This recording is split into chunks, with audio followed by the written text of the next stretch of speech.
Olá, aqui é o professor Matheus e essa vai ser a segunda parte da minha aula sobre o pensamento político do Alexis de Tocqueville.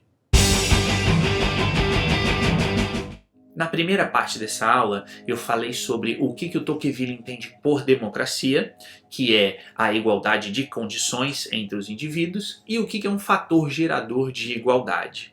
Nessa segunda parte, eu vou explicar para você o que o Tocqueville entende como democracia no sentido das possibilidades existentes de desenvolvimento dessa democracia. Ou, por outras palavras, quais são os tipos de democracia que ele enxerga e quais são os perigos da democracia, ou perigos para a democracia, né, que podem afetar a democracia. Então, a primeira coisa, ele vai dividir a democracia entre uma democracia liberal e uma democracia tirânica. E aí não se assuste com essa nomenclatura que eu já vou explicar para você. Primeiro, começando pela democracia liberal, ela é muito simples, quer dizer, a democracia liberal é aquela em que efetivamente existe um regime democrático que garante, por um lado, a liberdade individual, ou seja, em que os direitos de liberdade estão garantidos, ao mesmo tempo em que está presente aquela igualdade de condições a qual eu me referi na primeira parte dessa aula, ou seja, igualdade formal, igualdade social, igualdade cultural e igualdade política. Então, essa seria a democracia liberal, que é o modelo ideal de democracia na visão do Tocqueville. Agora, ele vai falar também sobre a possibilidade do surgimento de uma democracia tirânica. E aí ele vai dizer que uma democracia tirânica existe ou pode surgir de duas maneiras diferentes ou de duas formas distintas. A primeira delas é o que ele chama de tirania da maioria, e a segunda delas é quando ele fala sobre a democracia dando abertura ou dando surgimento a um Estado autoritário ou a um Estado absolutista. E aí isso parece muito contraditório, porque como a democracia pode originar um regime autoritário? E aí é o que eu vou explicar para você agora. O primeiro perigo para a democracia é, portanto, a tirania da maioria. E o que é isso? É uma situação vista pelo Tocqueville como preocupante em um regime democrático, porque corresponde àquele momento em que a maioria, né, tendo uma determinada visão sobre um determinado assunto, impede que a minoria se manifeste. Então, para o Tocqueville, todas as vezes que a maioria impede a minoria de participar, todas as vezes em que a maioria impõe a sua vontade sobre a minoria e não deixa a minoria se expressar, por exemplo, aí a gente já não tem mais democracia. E aí você vai dizer, ué, mas a democracia não corresponde à vontade da maioria? E aí o Tocqueville vai dizer, sim, corresponde à vontade da maioria, mas o fato de que a maioria tem uma vontade específica não deve impedir a minoria de expressar suas próprias opiniões. Ou seja, o que o Tocqueville vê como risco na democracia é de que a maioria tire a liberdade da minoria. E isso para ele não pode acontecer.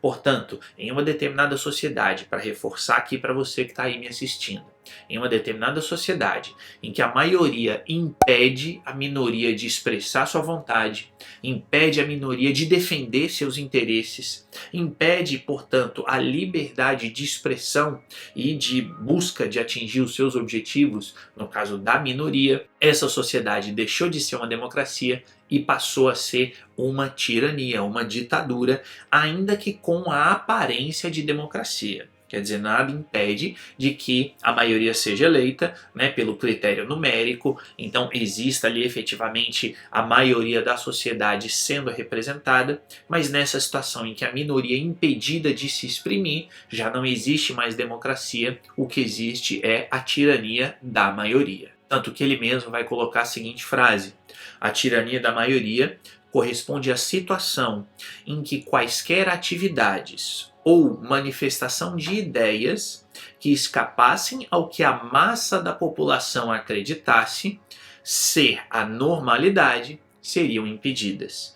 Portanto, percebam, quando a maioria impede a minoria de se expressar, de defender as suas ideias, de defender o seu ponto de vista, aí não existe mais democracia. Porque lembrem-se, eu falei isso na primeira parte dessa aula, a democracia pressupõe para o Tocqueville a garantia da liberdade individual e da igualdade entre os indivíduos ao mesmo tempo. Portanto, nesse caso, quando a maioria tira essa liberdade da minoria, já não existe democracia. Portanto, tirania da maioria corresponde a essa situação, repito, em que a maioria impede a minoria de expressar suas ideias, de expressar suas opiniões, de realizar atividades que possam fazer com que essa minoria, ou aquelas pessoas que hoje são minoria, no futuro se transformem em uma maioria. Isso, inclusive, é uma das regras da democracia que o Norberto Bobbio, jurista italiano, coloca como sendo necessárias para a existência de uma democracia efetiva. Ou seja, a maioria não pode impedir a minoria de concorrer em eleições, por exemplo, de exprimir seus pontos de vista e de tentar se transformar em maioria nas próximas eleições. Portanto, tirania da maioria não é democracia para o Tocqueville. Como então evitar essa tirania da maioria? E aí o Tocqueville vai dizer assim, bom, alguns vão dizer que para que a gente evite que a maioria se junte, que a maioria se organize e se transforme em uma maioria capaz de oprimir a minoria, vamos então estimular o individualismo.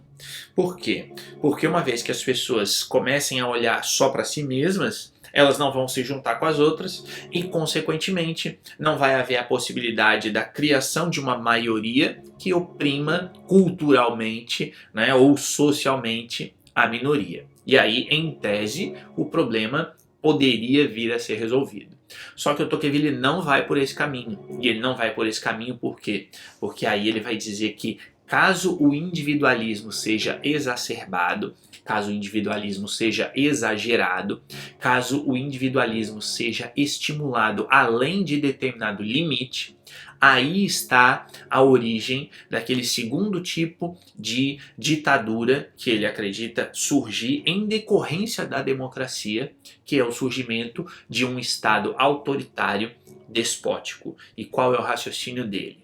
O raciocínio dele é bem simples, que é o seguinte: quando as pessoas, ou se as pessoas, começarem a ser individualistas ao extremo, e se as pessoas começarem a olhar apenas para aquilo que lhes interessa, o que lhes diz respeito, sem se preocupar com o coletivo, o que vai acontecer? O Estado vai passar a tomar cuidado ou a ocupar esses espaços que o cidadão deixou em branco, que o cidadão deixou em aberto, digamos assim.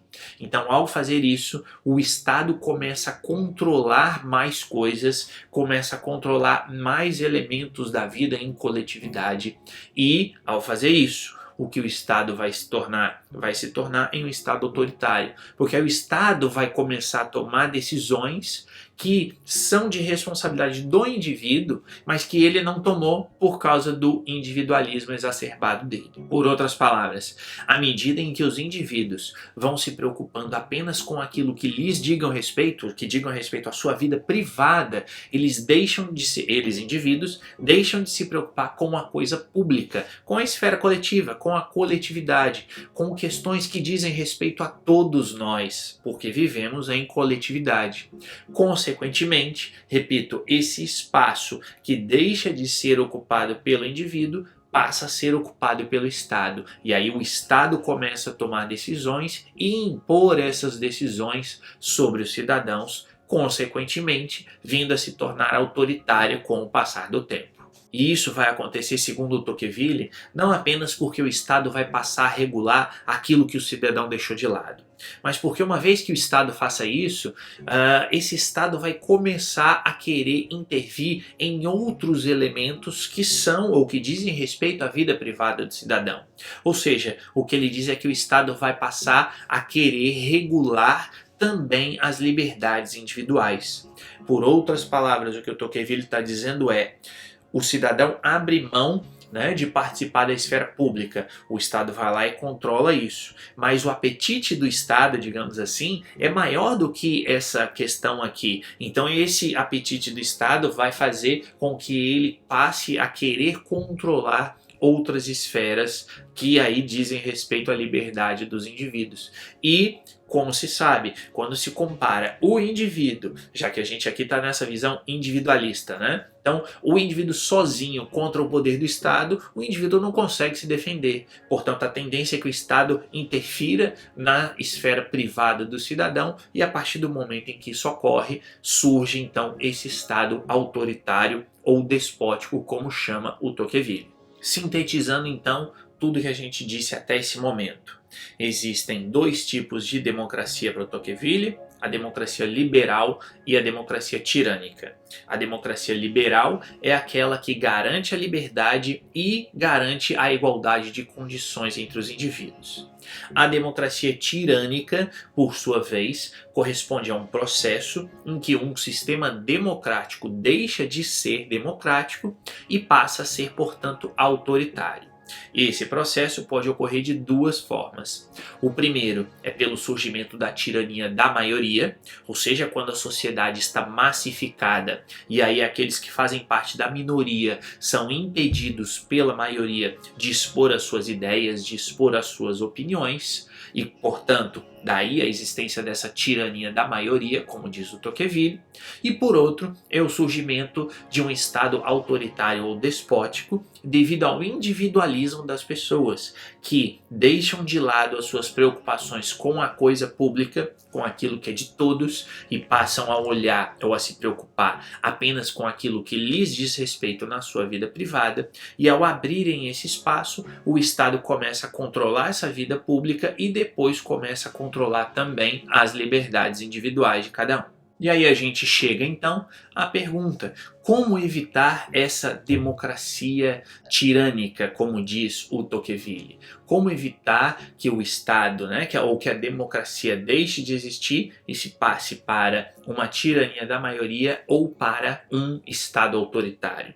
E aí o Tocqueville enxerga duas possibilidades. A primeira, que eu já citei, é a participação política constante e ativa dos cidadãos. E a segunda é a descentralização administrativa, ou seja, é a separação de poderes, não apenas no sentido de poder executivo, legislativo e judiciário, mas também no sentido de distribuição de funções político-administrativas entre órgãos distintos da administração pública. Nesse sentido, então, no que diz respeito ao primeiro item, participação ativa do indivíduo, do cidadão, o cidadão precisa estar consciente do seu papel em relação à atividade pública, em relação à coisa pública. Em outras palavras, o cidadão não pode tomar decisões apenas referentes à sua vida privada. O cidadão precisa se preocupar com aquilo que é público, com aquilo que é coletivo, com aquilo que é de todos, porque isso vai trazer impacto não apenas na sua vida,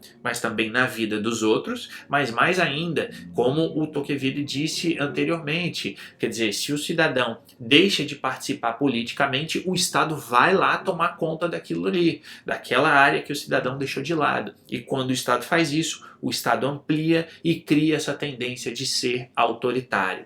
Portanto, o cidadão precisa ter uma atuação política constante por meio de associações, por exemplo, por meio de partidos políticos, ou seja, precisa se envolver com a esfera política, não apenas no momento das eleições, mas também no momento entre as eleições. Caso contrário, a tendência é o surgimento de um Estado autoritário.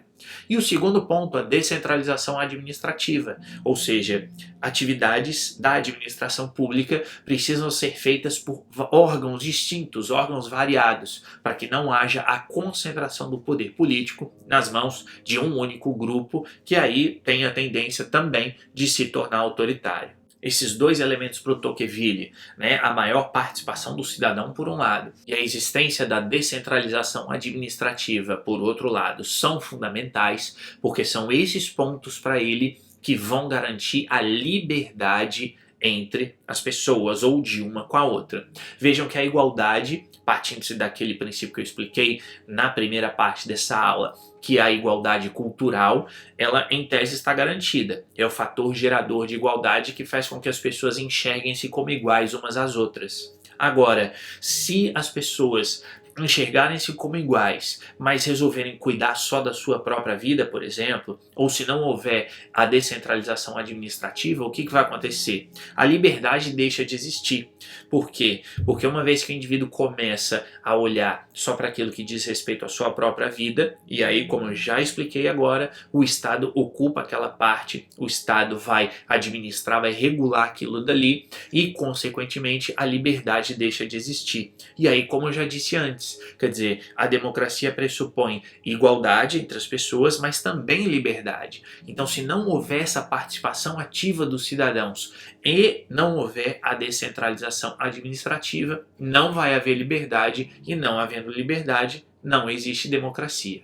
É por esse motivo, então, que ele diz que é na ação política constante dos cidadãos, fundada no exercício da liberdade individual, que essa própria liberdade está garantida. Quer dizer, é um círculo, e nesse caso um círculo virtuoso. O indivíduo exerce a sua liberdade individual para atuar na esfera pública, como eu disse antes, por meio de associações de defesa de direitos, por meio de partidos políticos, por meio de organizações de um bairro, por exemplo, na defesa dos seus direitos. Então, quando o indivíduo faz isso, ele está exercendo a sua liberdade individual. Ele está exercendo essa liberdade individual em conjunto com os demais que ele considera como iguais, portanto, está presente a igualdade. E qual é o objetivo dessas associações ou dessas organizações? É a manutenção das liberdades individuais. Portanto, é um círculo virtuoso, como eu disse. O indivíduo se utiliza da liberdade que tem para manter essa mesma liberdade. Porque se o indivíduo se utilizar da liberdade para ser individualista ao extremo, ou seja, se o indivíduo disser assim, bom, eu tenho o direito de participar na esfera pública, mas no exercício da minha liberdade eu não vou participar, o que vai acontecer com o tempo é que o Estado vai ocupar aquilo dali e essa liberdade vai ser diminuída. E aí a gente volta àquele raciocínio que eu disse antes. Se não existe liberdade, ou se a liberdade é diminuída, não existe democracia. Porque, para o Tocqueville, a democracia pressupõe a existência concomitante da liberdade e da igualdade. Portanto, só vai existir democracia na visão do Tocqueville, onde a liberdade e a igualdade forem garantidas, estiverem presentes, e onde essa presença e essa garantia seja obtida por meio da atuação do cidadão, não da atuação do Estado. Porque, repito, quando o Estado atua, ele está impondo algo sobre o cidadão, e aí não existe liberdade. Então é o próprio cidadão que precisa ter essa atuação política constante para garantir a sua própria liberdade, para garantir a igualdade de condições, e isso, ou esses dois elementos em conjunto, então, vão sustentar a ideia de democracia na visão do Tocqueville. Espero que o pensamento do Tocqueville tenha ficado claro para você que está me assistindo, e se você tiver alguma dúvida, deixe aqui nos comentários a sua pergunta, que eu volto aqui e vou responder para você. Não se esqueça de curtir e compartilhar esse vídeo, de se inscrever aqui no meu canal para que você seja o primeiro a receber as notificações das próximas aulas. Muito obrigado por terem assistido, um abraço a todos e até a próxima.